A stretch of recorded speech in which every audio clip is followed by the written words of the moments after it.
Good morning friends, good morning all of you. आज हम देखते हैं हमारा नेक्स्ट टॉपिक इज सप्तमी विभक्ति का अधिकरण कारक। इसमें कौन से विभक्ति होते हैं? सप्तमी विभक्ति। पहले तो मैं आपको बता देता हूँ कि सप्तमी विभक्ति के वर्ड्स कौन कौन से होते हैं, कैसे कैसे वर्ड्स आते हैं, क्योंकि जिनको विभक्ति अभी तक पता नहीं होंगे कुछ भी उनके लिए, ठीक है। इसमें वर्ड्स आते हैं जैसे गंगाया करके वर्ड्स आता है, गंगाया, गेहे, वेदेशु, वेदेशु, श्लेषेषु, श्लेषेषु, निमेषु, ऐसे वर्ड्स आते हैं इसमें सप्तमी विभक्ति में, ठीक है। फिलहाल आप इतना याद रखिए जिनको विभक्ति पता नहीं है, भाई जिनको पता है विभक्ति और अच्छी बात है, और ये तो बहुत अच्छी बात है क्योंकि उनको सब पता है कि विभक्ति कैसे चलती है, फिर विभक्ति पता है तो ठीक है। अब हम देखते हैं इसका सूत्र, अधिकरण कारक का सूत्र। अधिकरण कारक सूत्र क्या है? आधारोधिकरणम। अधिकरण कारक सूत्र क्या है? इसका सूत्र क्या होता है? आधारोधिकरणम। आधारोधिकरणम। अधिकरण कारक का सूत्र क्या है? आधारोधिकरणम। आधारोधिकरणम मतलब अब अगर हम सूत्र को फोल्ड करते हैं तो हमें क्या मिल रहा है? आधार मिल रहा है, एक वर्ड क्या मिल रहा है? आधार। दूसरा वर्ड क्या मिल रहा है हमें? अधिकरण। सो आधार प्लस अधिकरण मिलकर बना है ये सूत्र, इट इज आधारोधिकरणम। मतलब जो कर्ता, मतलब क्या बोल रहे हैं? कर्ता, जो कर्ता कर्म का आधार है, जो कर्ता कर्म का आधार है, जो कर्ता कर्म का आधार है, जो कर्ता कर्म का जो कर्ता कर्म का आधार है, उसे हम क्या कहते हैं? उसे हम अधिकरण कारक कहते हैं। उसे हम क्या कहते हैं? अधिकरण कारक कहते हैं, ठीक है। मतलब आधारोधिकरण को हमने इस सूत्र को तोड़ा तो हमें क्या मिला? आधार और अधिकरण मिला। फिर आधार और अधिकरण को जब मिलाएंगे तो आधारोधिकरण बनेगा। मतलब जो कर्ता कर्म का आधार है उसे हम अधिकरण कारक कहते हैं। अब इसके हम और इसकी विभक्ति का श्लोक क्या है? सप्ताधिकरणे च। इसकी विभक्ति का सूत्र है, इसका विभक्ति का सूत्र है सप्ताधिकरणे च। ये तो बस आपको याद ही रखने के कि आपको इस सूत्र में कि अधिकरण कारक में सप्तमी विभक्ति लगती है। कौन सी विभक्ति लगती है? सप्तमी विभक्ति लगती है, ठीक है। अब यहाँ पे जो हमारे को आधार वर्ड मिला है, अब इस आधार के भी तीन टाइप्स होते हैं। इस आधार के कौन से कितने टाइप्स होते हैं? तीन टाइप्स होते हैं। अब कौन सी तीन टाइप्स होते हैं वो हम देखते हैं अभी। आधार की तीन टाइप्स, ठीक है। उसके बाद हम देखेंगे उदाहरण सूत्र को समझने के लिए अच्छे से। ओके, सो आधार की तीन टाइप्स। अब आधार के तीन टाइप्स क्या है? अश्लेषिक आधार, वैषयिक आधार और अभिव्यापक आधार। पहला आधार है अश्लेषिक आधार, अश्लेषिक आधार। पहला आधार कौन सा है? अश्लेषिक आधार। दूसरा आधार है कौन सा? वैषयिक आधार, वैषयिक आधार। और तीसरा है अभिव्यापक आधार। तीसरा कौन सा आधार होता है? अभिव्यापक आधार, ठीक है। तीसरा आधार कौन सा होता है? अभिव्यापक आधार। ओके, सो अश्लेषिक आधार, वैषयिक आधार और अव्यापक आधार। अश्लेषिक आधार मतलब क्या होता है कि स्पर्श, चिपकना या स्पर्श करना, चिपकना या स्पर्श करना, चिपकना या स्पर्श करना, ओके। और वैषयिक आधार मतलब क्या होता है कि इच्छागत, मतलब मोक्ष की इच्छा रखना, मोक्ष प्राप्त की इच्छा रखना, मोक्ष प्राप्त की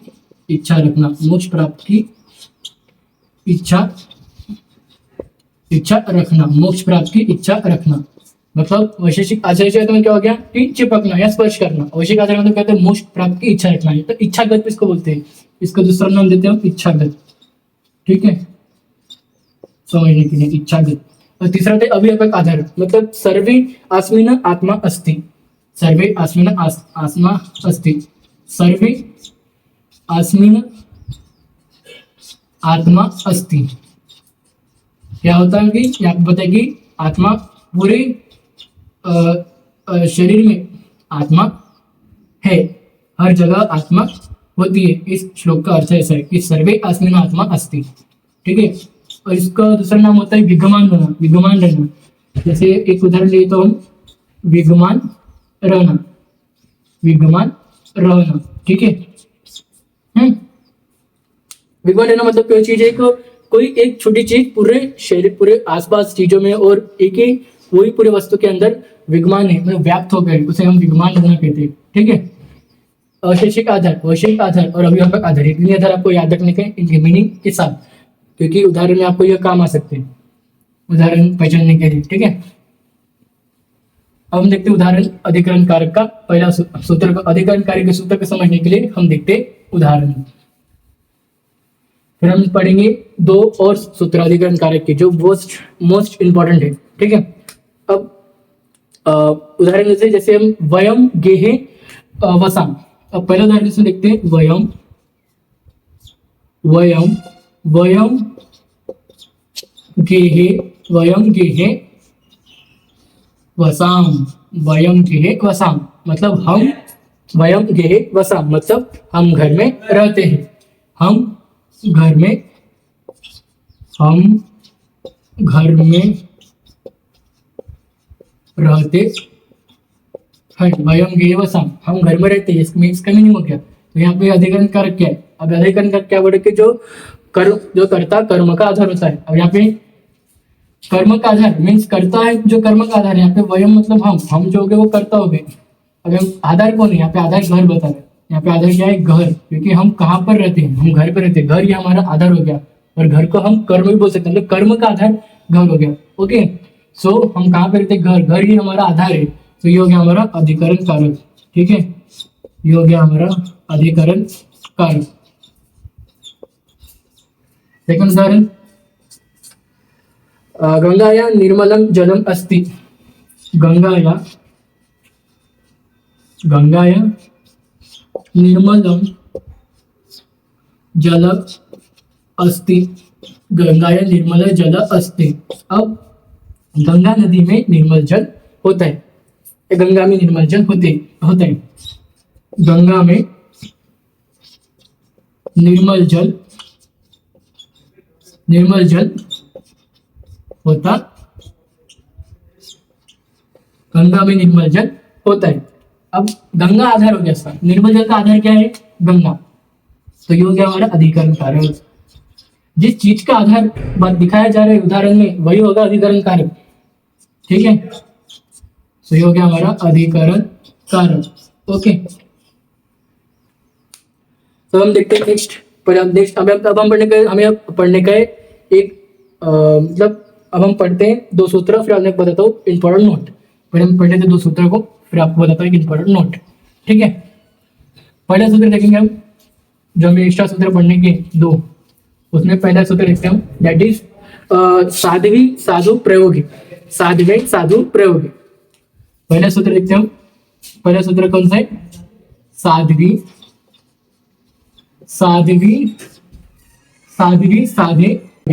साधे प्रयोगे।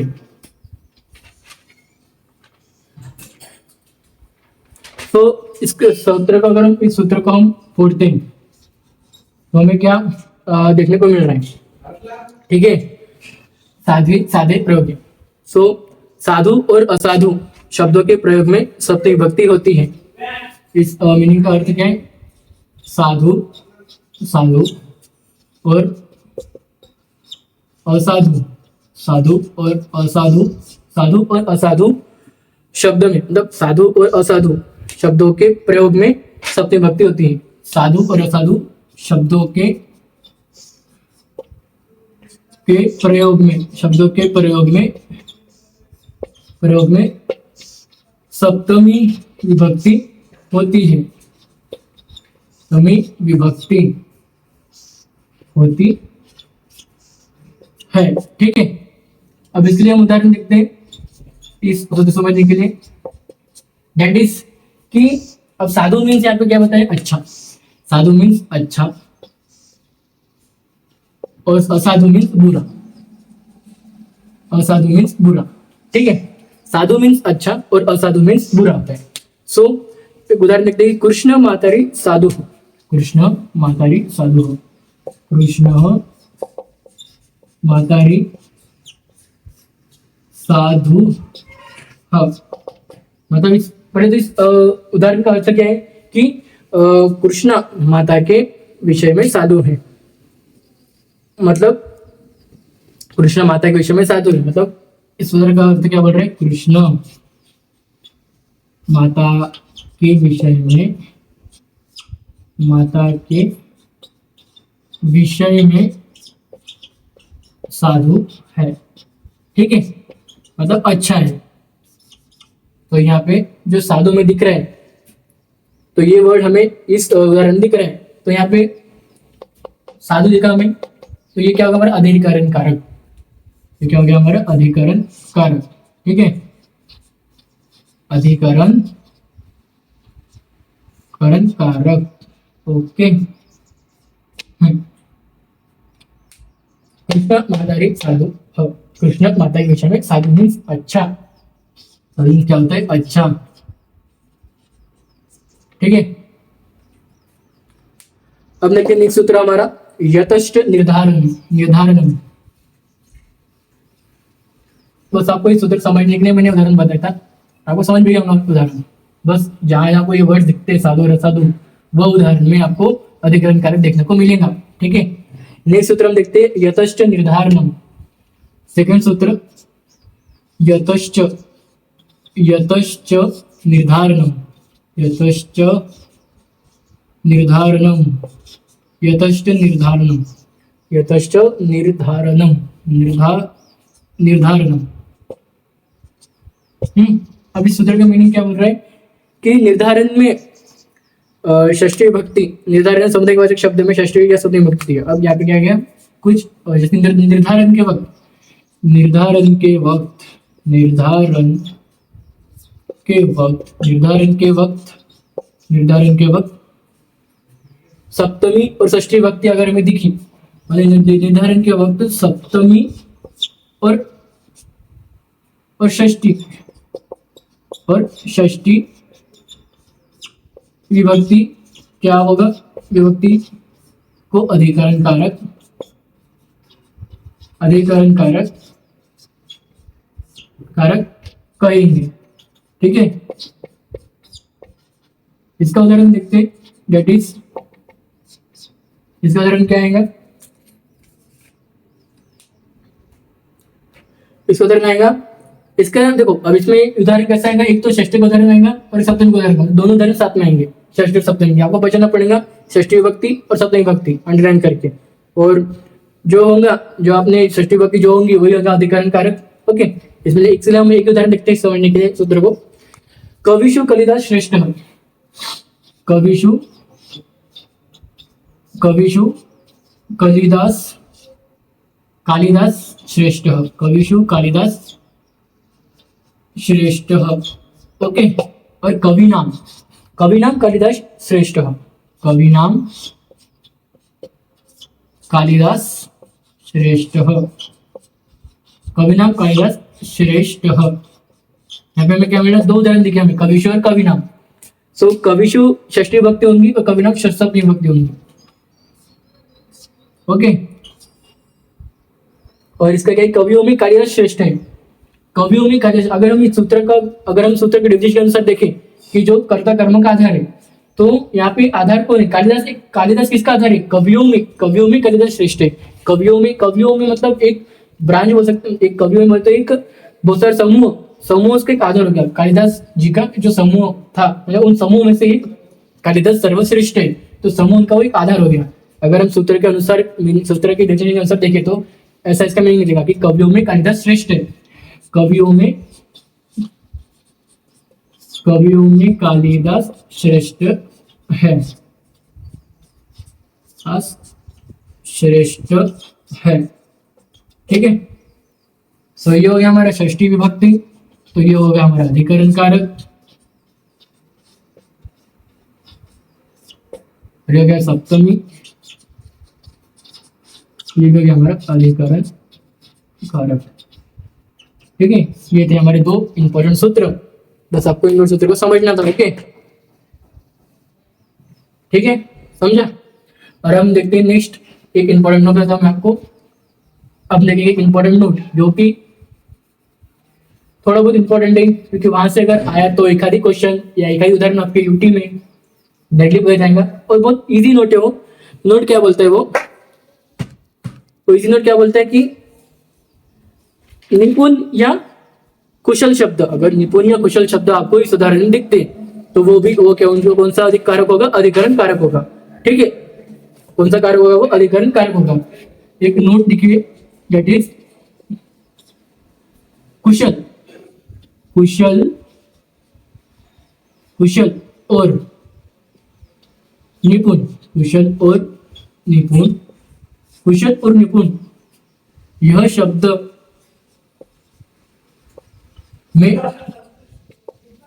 में क्या होगा, अधिकरण कारक। ये शब्द में अधिकरण कारक होगा, ये शब्द में अधिकरण कारक होगा। ओके, ठीक है। अब उदाहरण समझने के लिए, उदाहरण इसके उदाहरण देखकर समझने के लिए, पहला उदाहरण है सशास्त्रे कुशल अस्ति। सह शास्त्रे कुशल अस्ति। शास्त्रे कुशल अस्ति मतलब वह शास्त्र में कुशल है। स का मतलब हो गया वह शास्त्र में कुशल है। ठीक है, यहाँ पे कौन सा वर्ड दिखा, कुशल दिखा, क्या दिखा हमें, कुशल। तो यहाँ पे शास्त्र में लगेंगे हमारी कौन सी विभक्ति, सप्तमी विभक्ति, हो गया हमारा अधिकरण कारक। अब वह शास्त्र में कुशल है, शास्त्र उसके आधार हो गया, उस कर्ता का आधार क्या हो गया, शास्त्र। तो ये हो गया हमारा अधिकरण कारक। सिंपल वे में अगर समझे तो शास्त्र उस कर्ता का आधार हो गया, वह जो भी वो है XYZ उसका आधार हो गया शास्त्र, वो शास्त्र में कुशल है। तो ये हो गया हमारा अधिकरण कारक, जो उसका आधार था शास्त्र।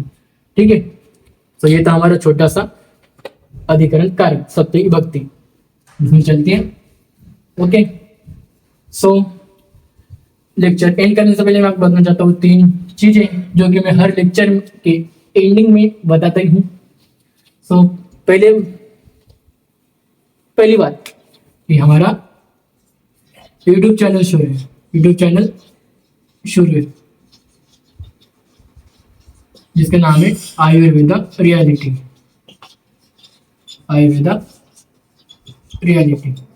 ठीक है, सेकेंड हमारा शुरू है Instagram official page,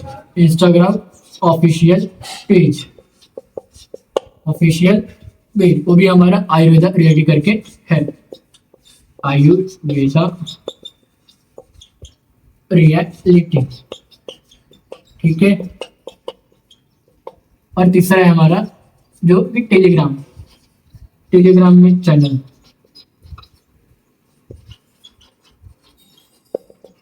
that is BMS first year notes and lectures, BMS first year notes and lectures। ठीक है, सो यूट्यूब चैनल हमारा रेडी है, जहाँ पे मैं डेली लेक्चर्स डालता हूँ। सो आपको क्या करने का है, सब्सक्राइब और लाइक करने का है, जिसके कारण आपको डेली लेक्चर्स अपडेट्स मिलते रहेंगे। और इंस्टाग्राम ऑफिशियल पेज आपको ज्वाइन करना है, जहाँ पे मैं हर दिन के लेक्चर्स की अपडेट देता हूँ। ओके, और टेलीग्राम चैनल आपको ज्वाइन करने का है, BMS first year notes and lectures, जिसमें मैं डेली नोट्स डालता हूँ, जो डेली लेक्चर्स के डेली नोट्स टेलीग्राम चैनल में डालता हूँ डेली। ओके, सो ठीक है, यहाँ हमारे 3 channel, YouTube channel, Instagram official page और Telegram channel. Instagram official page और टेलीग्राम चैनल की आपको लिंक हमारे इस वीडियो के डिस्क्रिप्शन बॉक्स में है, तो आप जाके ज्वाइन कर लीजिए। ठीक है, थैंक यू।